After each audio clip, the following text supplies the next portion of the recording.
ang aming tahanan. 11 kaming anak, kanyang pinalaki ng buong tapang. Kahit hirap sa buhay, di siya kailanman sumuko. Ngiti sa labi, sa likod nito'y sakit na tinatago.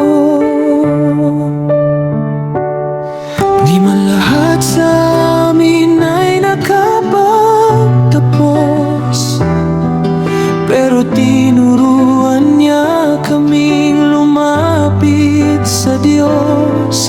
Kahit malayo kami, di niya kami nakalimutan. Tinig ni Mama, lagi naming naririnig sa dasal. Mamasita, sana'y payapa ka na, kasama mo na ang Panginoon. Lahat ng sakit pinalitan ng ginhawa, di ka namin malilimutan. Sa puso mo kami nakatanim, hanggang sa huli ikaw pa rin ang angang liwanag.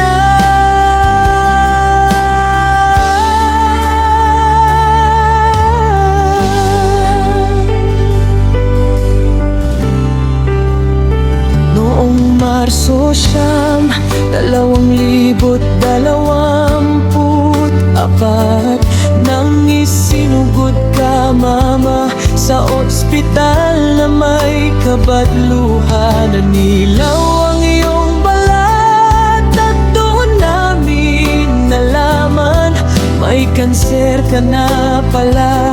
Sa atay mo ay malala. Tahimik ka lang, matiisin talaga. Ayaw mong kami mag-alala. Pinadala kita sa Maynila, umaasang gagaling ka pa. Ngunit sabi ng doktor, hanggang alaga na lang siya.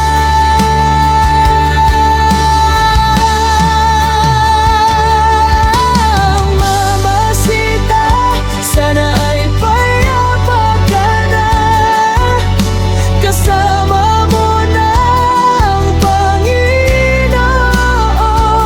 Lahat ng sakit pinalitan ng ginhawa, di ka namin malilimutan.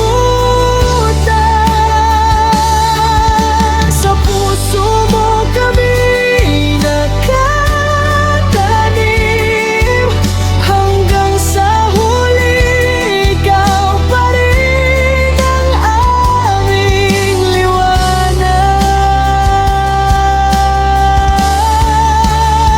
Naalala ko pa, tuwing linggo kang nagsisimba, mahilig sa bukid, sa mga apoy nag-aalaga.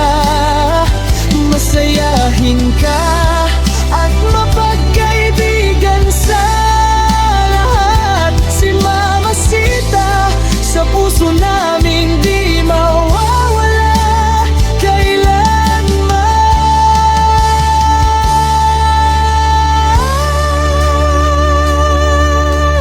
Mama Sita, salamat sa iyong pagmamahal.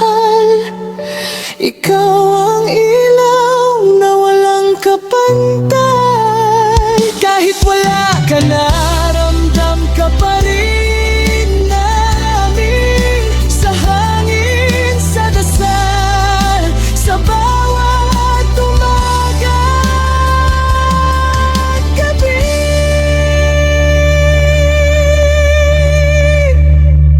Mahal na mahal kita. mula sa puso namin.